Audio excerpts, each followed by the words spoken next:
Alright, this is Let's Play Moebius, so let's play it. And we're gonna get out of this level, we're going to the next level.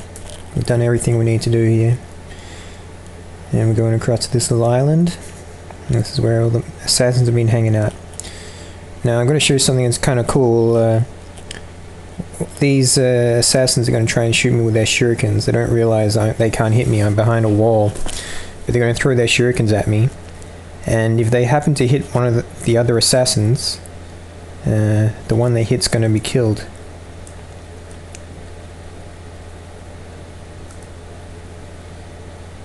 Now, see what happened there is the evil monk, you can see his beard, he's in the top left.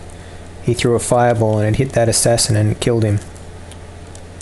Again, one of the assassins threw a shuriken, it killed the other assassin. So that's a kind of a trick that you can do to reduce the enemy population. Just hang it on the other side of a wall while they try and hit you with shurikens.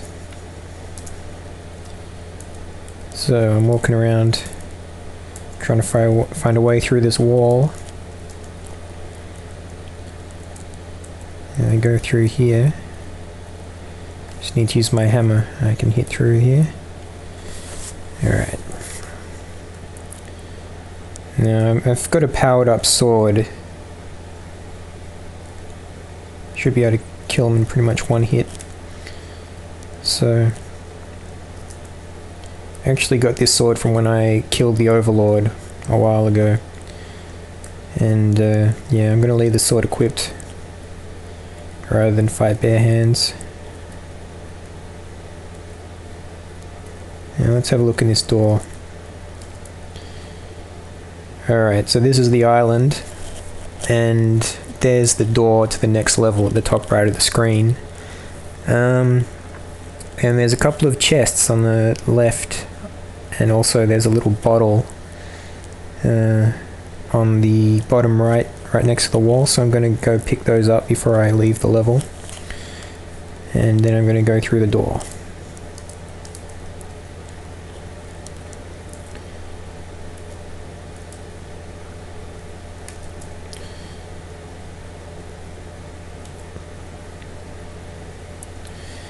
So it's not actually killing me in one hit, it's killing me in 2 hits.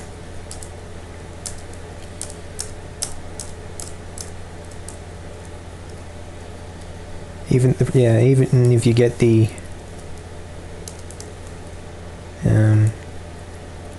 magic sword, you still can blunten your sword, so it's not as good as you might think. Now here's another chest. A magical map. What did we get? Shrines. So that shows us where the shrines were, where we've already been. We've already liberated those shrines. Now we want to get that bottle on the other side of the map.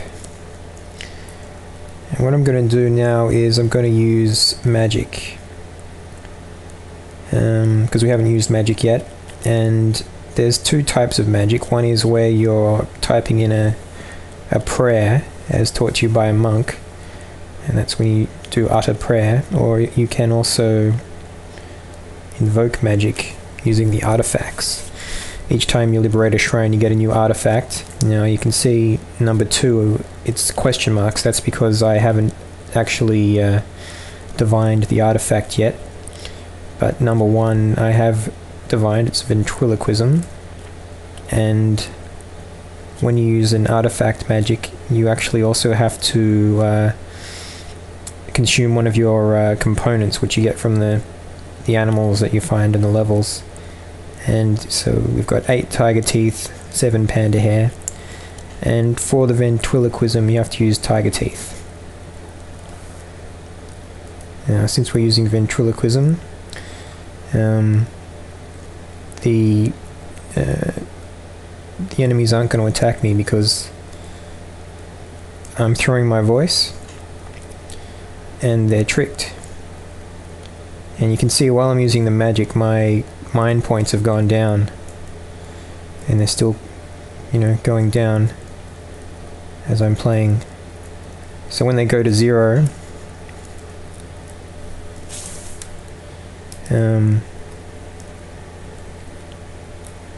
when they go to 0. I can't see what I'm doing here.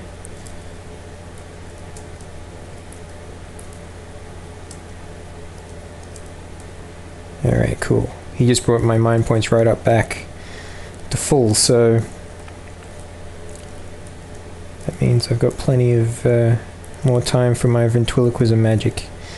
And where's that bottle? Here it is. Because as I was saying, when it gets to 0, your magic switches off. So it's not too bad, but yeah. And I'm able to go through the door without having to fight anyone. You can see that when I sort of get close to the enemies, they were coming towards me, because ventriloquism, you know, it's not perfect. There's stronger magic later in the game. You can make yourself invisible and that sort of thing. But anyway, let's go through the door. Yes. Good luck on your journey. Alright, we're in the water realm.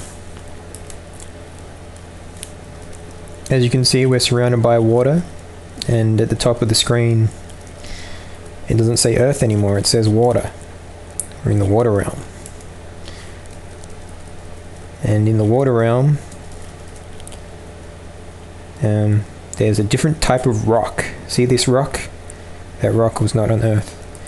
So as you progress through the game, you know, you get different sorts of graphics, little bits and pieces, just sort of to reward you for playing on. And instead of tigers and pandas, we've got beetles. I've gotten the pincers. So if I look at my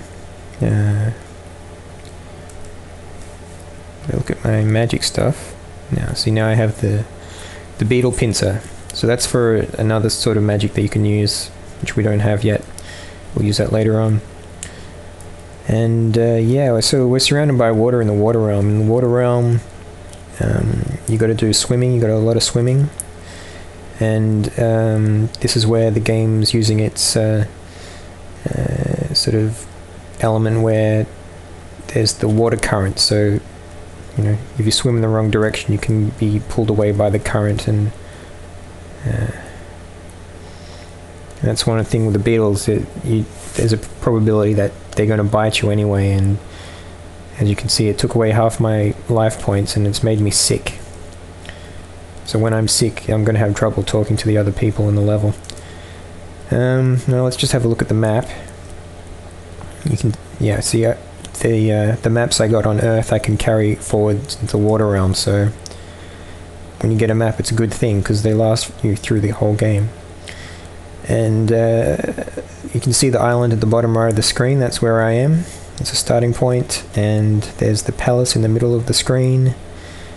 The two good monks are locked away in there somewhere, so I'm gonna have to go rescue them. And yeah, so you know, there's more water in the level, more rivers. You can't on Earth, if you wanted to, you can get anywhere just by walking. You don't really have to go in the water, but yeah, in the water realm you're forced to do more swimming. Alright, so when we go to the next level, when I come back, I mean, we're going to start to explore.